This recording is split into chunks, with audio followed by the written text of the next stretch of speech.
Hay momentos en los que el espacio se disuelve, y el alma humana, en su ansia de huir, atraviesa los muros invisibles de la realidad.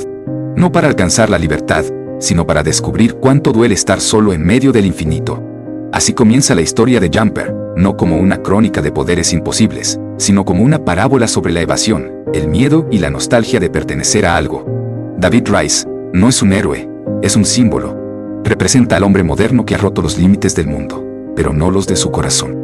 Puede viajar del desierto al océano, de las ruinas de Roma a los rascacielos de Nueva York, pero no hay un solo lugar donde encuentre descanso. Como Ícaro, ha tocado el cielo con las manos, y en esa osadía, descubre que volar no es lo mismo que ser libre. El don de David, esa capacidad de desaparecer, de saltar, es la metáfora perfecta del impulso de huida que anida en toda alma humana. Es el deseo de escapar del dolor, del rechazo, del pasado. ¿Quién no ha querido alguna vez cerrar los ojos y despertar en otro sitio, en otro tiempo, en otra vida? Pero en la lógica secreta del universo, todo don es también una condena. En su poder, David se vuelve omnipresente pero vacío, un dios sin propósito, un exiliado de la realidad. Cada salto lo aleja más de sí mismo. Lo que comienza como un juego de libertad, termina siendo una odisea del aislamiento. Lo vemos rodeado de paisajes majestuosos, el Coliseo, los desiertos, los océanos, pero esas imágenes grandiosas solo amplifican su soledad. La inmensidad del mundo no calma la ausencia interior. En cierto modo, Jumper es una reescritura contemporánea del mito del Edén. David come del fruto del conocimiento espacial, y en su poder se condena a vivir fuera del paraíso del contacto humano. Puede visitar cualquier lugar, pero nunca habitarlo. Está condenado a ser transeúnte en su propia existencia. Los paladines, con su cruz y su dogma, representan la vieja voz del orden divino, el intento de imponer límite al hombre que ha osado tomar el lugar de Dios. Son el eco de los inquisidores, de los guardianes del cielo que temen lo desconocido. Pero la película no los juzga, ni los redime. Simplemente los coloca como parte de ese equilibrio cósmico, en el que todo exceso engendra su propia corrección. Donde hay libertad absoluta, surge la persecución. Donde hay poder sin raíz, aparece la culpa. El conflicto entre David y los paladines no es una guerra entre el bien y el mal, sino entre la ibris del individuo y la rigidez del orden.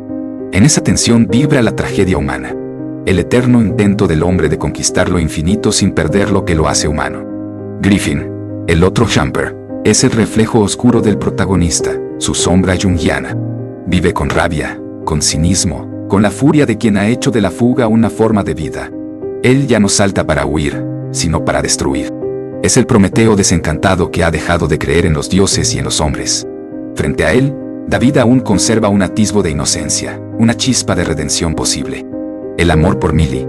Millie encarna el anhelo de hogar, el punto inmóvil en un mundo en constante movimiento. Ella no comprende el don de David, pero lo acepta. Es la presencia que le recuerda que el poder sin vínculo es vacío, que el salto no tiene sentido si no hay un lugar al cual volver. En su mirada se condensa la verdad más simple. El hombre no necesita estar en todas partes, necesita estar en alguien. Cuando David se enfrenta finalmente a su madre, paladina que lo abandonó, el mito se cierra sobre sí mismo. La madre que da la vida es también quien impone el límite. Ella representa a la divinidad que crea, pero no puede convivir con su creación. En ese instante, David comprende que su poder no lo hace libre, sino responsable. Que saltar no basta, que hay que elegir por qué y para quién hacerlo. Jumper no es, entonces, una historia sobre teletransportarse, sino una meditación sobre el desarraigo existencial del hombre contemporáneo. En un mundo donde la tecnología permite estar en todas partes, ver, oír, conectarse sin distancia. El ser humano se encuentra más solo que nunca.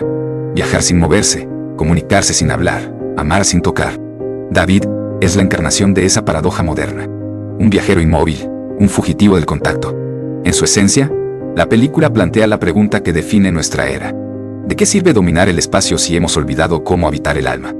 Así, Jumper se inscribe en la tradición del romanticismo trágico, donde el héroe se consume en su propia búsqueda de lo absoluto. Como Werther, como Raskolnikov, como el monolito de Kubrick, David es una chispa que arde demasiado cerca de la eternidad. Y cuando el telón cae, no queda un héroe triunfante, sino una advertencia. Cada poder que poseemos revela también lo que hemos perdido. Porque la verdadera libertad no consiste en poder ir a cualquier parte, sino en tener el valor de quedarse.